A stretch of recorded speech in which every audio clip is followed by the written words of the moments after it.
जय हिंद दोस्तों, आपका स्वागत है नॉलेज पार्क यूट्यूब चैनल में। दोस्त, आज मैं लेकर आया हूँ आपके लिए जनरल साइंस के मोस्ट इम्पॉर्टेंट 30 प्रश्न। तो चलिए शुरू करते हैं। पहला है, चर्म रोग के उपचार में प्रयोग किए जाने वाला रेडियो आइसोटोप है। तो फ्रेंड, ये है हमारा है option number C, radio phosphorus. अब ये रेडियो आइसोटोप होते क्या हैं? अब इसको मतलब समस्थानिक बोलते हैं आइसोटोप को, विकिरण समस्थानिक। रेडियो आइसोटोप को हिंदी में बोलेंगे विकिरण समस्थानिक। अब विकिरण समस्थानिक अपने परमाणुओं उन परमाणुओं को हम बोलते हैं जिनके नाभिक में अपनी एनर्जी से ज़्यादा एनर्जी होती है, एक्स्ट्रा एनर्जी जो होती है, उस कारण वो क्या होते हैं, अस्थाई होते हैं और अपने अंदर से अल्फा बीटा और गामा रेस का प्रोडक्शन करते हैं, ठीक है, प्रोड्यूस करते हैं। और आइसोटोप क्या होते हैं? आइसोटोप वो होते हैं जिनमें मास नंबर और न्यूट्रॉन दोनों ही अलग हों, ठीक है, मास नंबर भी अलग हो और न्यूट्रॉन की संख्या भी अलग हो, उसे हम क्या बोलते हैं? आइसोटोप।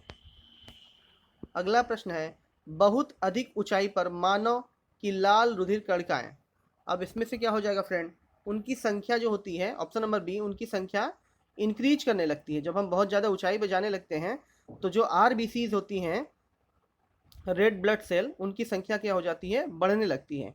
अच्छा, आपने सुना होगा या देखा भी होगा, जब कोई बहुत ज़्यादा हाइट पे जाने लगता है, ठीक है, जब पहाड़ों पे कोई चढ़ता है तो उसके नाक और कान से ब्लड आने लगता है, उसका कारण यही है। अगला प्रश्न है, आधुनिक चर्म शोधन प्रयोगों में ऐसी कौन सी भारी धातु पाई जाती है जो विषैली होती है? तो फ्रेंड, चर्म शोधन मतलब चमड़ा उद्योग में, तो ये पाई जाती है हमारी क्रोमियम, ठीक है, क्रोमियम का सिंबल है Cr और एटॉमिक नंबर होता है 24। नेक्स्ट है, स्ट्रॉन्सियम लवण के द्वारा बुनसेल ज्वाला को कौन सा रंग प्रदान किया जाता है? तो फ्रेंड, ये होता है हमारा ऑप्शन नंबर सी, किरमिजिली ला, किरमिजी लाल। इसे इंग्लिश में बोलते हैं क्रिम्सन रेड। ब्रोंशल क्या है?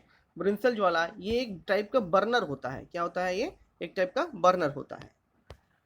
नेक्स्ट है, कृत्रिम सेटेलाइट के अंदर व्यक्ति भारहीन महसूस करता है क्योंकि पृथ्वी के आकर्षण का जो बल होता है वो अभिकेंद्र बल के बराबर हो जाता है। अब अभिकेंद्र बल क्या होता है? सपोज यहाँ पर ये हमारी पृथ्वी है, ठीक है, जब ये सेटेलाइट, जब ये क्या होता है, ये जो फोर्स ऑफ अट्रैक्शन है, ये से बोलते हैं हम सेंट्रीफ्यूगल फोर्स। और जो सेंटर की तरफ जो लगता है उसे हम क्या बोलते हैं? Centripetal force. सेंट्रीपिटल फोर्स क्या होता है? जो केंद्र की तरफ लगता है। और जो टेंजेंशियल लगता है उसे हम क्या बोलते हैं? अपकेंद्रीय बल, सेंट्रीफ्यूगल फोर्स, ठीक है। अब सेंट्रीफ्यूगल का एग्जांपल आप जान लीजिए, जैसे जो सर्कस में जो कार चलाते हैं, वो किसका एग्जांपल है? इसी सेंट्रीफ्यूगल फोर्स का। क्रीम जो बाहर निकालने का प्रोसेस है, उससे वो भी क्या होता है? सेंट्रीफ्यूगल का एग्जांपल है। अगला प्रश्न है, आधुनिक शक्तिशाली चुंबक किससे बनते हैं? तो फ्रेंड, ये बनते हैं option number C, aluminium, cobalt व निकिल की मिश्र धातुओं से जो चुंबक बनाए जाते हैं वो बहुत ज़्यादा स्ट्रांग होते हैं। निम्नलिखित में से कौन सी घटना सबसे पहले घटी? तो फ्रेंड, ये घटी थी सबसे पहले Marconi, option number C, Marconi ने प्रथम बेतार सिग्नल भेजा था। बेतार का मतलब होता है विदाउट तार का यूज किए हुए सिग्नल को ट्रांसमिट करना, ये कहते हैं उसको बेतार का तार। और ये किया था 1895 में, 1895 में मार्कोनी ने इसको किया था। अगला प्रश्न है, फोटोग्राफी में मुख्य रंग कौन से होते हैं? तो फ्रेंड, वो होते हैं लाल, हरा और नीला। ऑप्शन नंबर सी, लाल, नीला और हरा जो होते हैं वो हमारे मुख्य कलर होते हैं। इन्हें हम प्राइमरी कलर्स भी बोलते हैं। नेक्स्ट है, जब नींबू के रस को खाने के सोडे पर डाला जाता है तो उसमें से तेज बुलबुले उत्पन्न होते हैं। उसमें कौन सी ये गैस होती है? तो फ्रेंड, ये होती है हमारी कार्बन डाइऑक्साइड, ठीक है। खाने वाला सोडा क्या होता है? बेस होता है। और जो नींबू होता है वो क्या है? एक एसिड होता है। उसका जब मिक्सचर होता था, हमने बोला था कि जब भी कोई बेस और एसिड का जब मिक्सचर होता है उसमें से क्या निकलता है? वो सॉल्ट फॉर्मेशन होता है प्लस वाटर निकलता है। जो हम कोल्ड ड्रिंक पीते हैं उसमें भी जो बुलबुले बनते हैं वो भी किस चीज़ के होते हैं? वो कार्बन डाइऑक्साइड के होते हैं। नेक्स्ट है, निम्नलिखित में से किस कोटि के फोटो प्रिंट की जीवन अवधि सबसे लंबी होती है? तो फ्रेंड ये होती है हमारी ब्लैक एंड वाइट जो होती है, श्वेत श्याम प्रिंट होती है, वो सबसे ज़्यादा दिन तक रहती है। नेक्स्ट है, जिस संश्लेषण प्रौद्योगिकी के कारण हरित क्रांति आई उनके प्रमुख अंग थे? तो फ्रेंड ये थे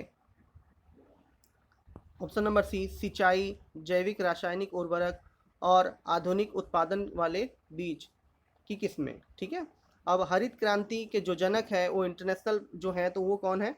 नॉर्मन बोरलॉग हैं। और जो इंडिया के जो माने जाते हैं वो कौन है? MS स्वामीनाथन है। नेक्स्ट है, ताम्र की डिस्क में एक छेद है, यदि हम डिस्क को गर्म करेंगे तो उसका आकार क्या होगा? फ्रेंड ये डिस्क है, यहाँ पर एक होल है, अगर हम इस डिस्क को हीट करेंगे तो ये होल क्या होगा? धीरे धीरे धीरे धीरे क्या होगा?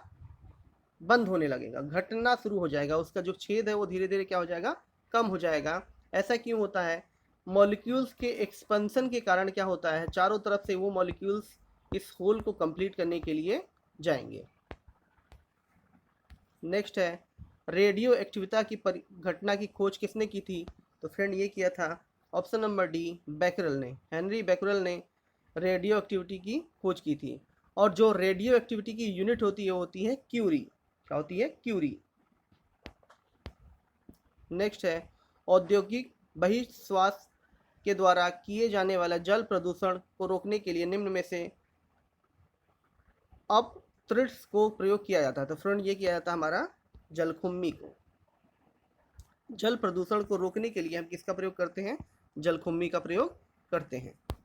क्वेश्चन नंबर 15 है, निम्न में से कौन सी गैस उच्चतम ऊष्मीय मान रखती है? तो फ्रेंड ये रखती है ऑप्शन नंबर ए, प्राकृतिक गैस जो है वो हाई कैलोरीफिक वैल्यू होती है उसकी।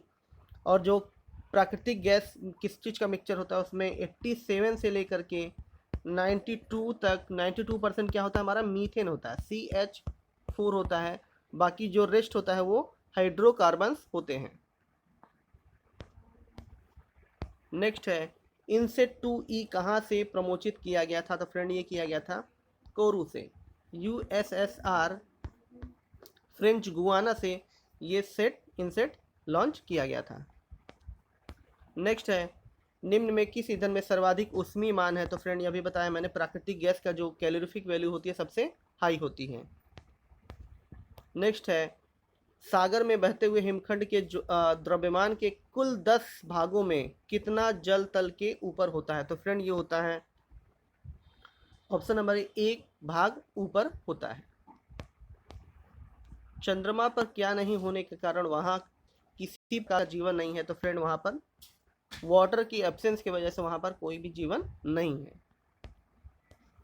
नेक्स्ट है, नाभिकीय रिएक्टर में निम्न में से कौन सा ईंधन का काम करता है? तो फ्रेंड ये करता है हमारा यूरेनियम।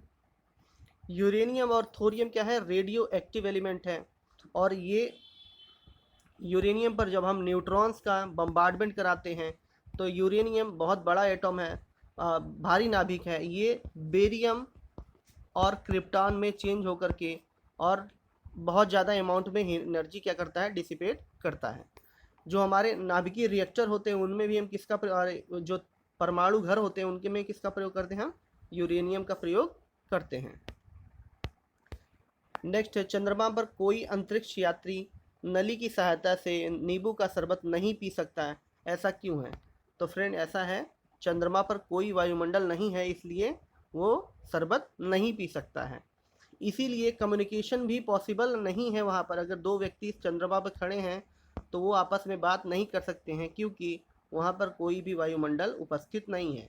हमने बताया था कि जब भी वॉइस को ट्रेवल होने के लिए किसी न किसी मीडियम की ज़रूरत पड़ती है और वहाँ पर मीडियम कुछ है ही नहीं, इसलिए हम कभी भी बात नहीं कर सकते वहाँ पर।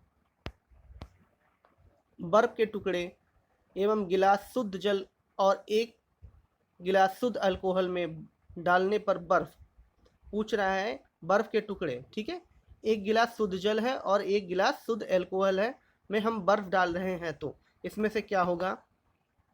तो फ्रेंड जल में जो ऊपर के स्तर पर ही रहेगी, ठीक है, जल में उसका स्तर क्या रहेगा? ऊपर ही रहेगा। नेक्स्ट है, बाकी अल्कोहल में क्या होगा, वो डूब जाएगा नीचे। चंद्रमा पर आने जाने की यात्रा के दौरान अधिक एनर्जी कब खर्च होती है? तो फ्रेंड ये होती है हमारी ऑप्शन नंबर डी, पृथ्वी पर पुनः प्रवेश करने और हल्का हल्का उतरने पर पृथ्वी के गुरुत्व को पार करने में सबसे ज़्यादा ईंधन की आवश्यकता होती है। वायुमंडलीय ओजोन की ऊपरी परत निम्न में से किससे बनी होती है? तो फ्रेंड जो ओजोन होता है, ओजोन O3 जिसका सिंबल है, तो ये क्या होता है, ऑक्सीजन के 3 मॉलिक्यूल मिल करके ओजोन का फॉर्मेशन करते हैं। तो ये हमारा ऑप्शन नंबर बी हो जाएगा। ऑक्सीजन में अणुओं का संयोजन होकर के ऑक्सीजन ऑक्सीजन ऑक्सीजन मिलकर हमारा O3 का फॉर्मेशन करते हैं। नेक्स्ट है, न्यूक्लियर रिएक्टर में न्यूट्रॉन को किसके अवमंदन किया जाता है? ठीक है, न्यूट्रॉन को, अब इसे अवमंदन मतलब क्या होता है, उनको रोकना। ठीक है, तो इसे मॉडरेटर के द्वारा क्या करते हैं, हम कंट्रोल करते हैं। नेक्स्ट है, निम्न में से वह कौन सी कंपनी है जिसने ट्रांजिस्टर रेडियो का आविष्कार किया था? तो फ्रेंड ये किया था ऑप्शन नंबर ए, सोनी ने सबसे पहले हमारा ट्रांजिस्टर रेडियो का आविष्कार किया था। नेक्स्ट है, डीजल इंजन में ईंधन को ज्वलित करने के लिए आवश्यक उच्च तापमान किसके द्वारा प्राप्त किया जाता है? तो फ्रेंड ये किया जाता है हमारा सिलेंडरों में वायु को संपीड़ित करके। संपीड़न का मतलब कंप्रेस करके होता है। ठीक है, जैसे हम सिलेंडर जो हमारा होता है उसमें हम क्या करते हैं, गैस को कंप्रेस्ड करके भरा जाता है उसके अंदर, और जो हमारे गैस होते हैं वो हाईली कंप्रेसिबल होते हैं। सबसे ज़्यादा कंप्रेसिबल कौन है? गैस। ठीक है, उससे कम लिक्विड और ना के बराबर हमारा ठोस। क्वेश्चन नंबर 28 है, निम्न में से कौन सी ग्रीन हाउस गैस है? तो फ्रेंड हमारा कार्बन डाइऑक्साइड क्या है, एक ग्रीन हाउस गैस है। नेक्स्ट है, निम्नलिखित में से किस तत्व के सापेक्ष परमाणु संगति कौन सी है जो परमाणुओं से बनी है जिनमें प्रत्येक में 17 प्रोटॉन, 18 न्यूट्रॉन और 17 इलेक्ट्रॉन हैं? तो फ्रेंड ये बनी हमारी ऑप्शन नंबर सी 35। ठीक है, 35 जो हमारा होगा परमाणु से वही है ये। नेक्स्ट है, निम्नलिखित में से किसका प्रयोग प्रतिशीतक में किया जाता? तो फ्रेंड ये किया था हमारा फ्रियॉन का प्रयोग प्रतिशीतक में, शीतल में हम करते हैं। फ्रेंड आपको ये वीडियो कैसा लगा कमेंट बॉक्स में ज़रूर बताइएगा। साथ ही साथ अगर आपने हमारा चैनल सब्सक्राइब नहीं किया तो उसे भी सब्सक्राइब कर लीजिए। Thank you.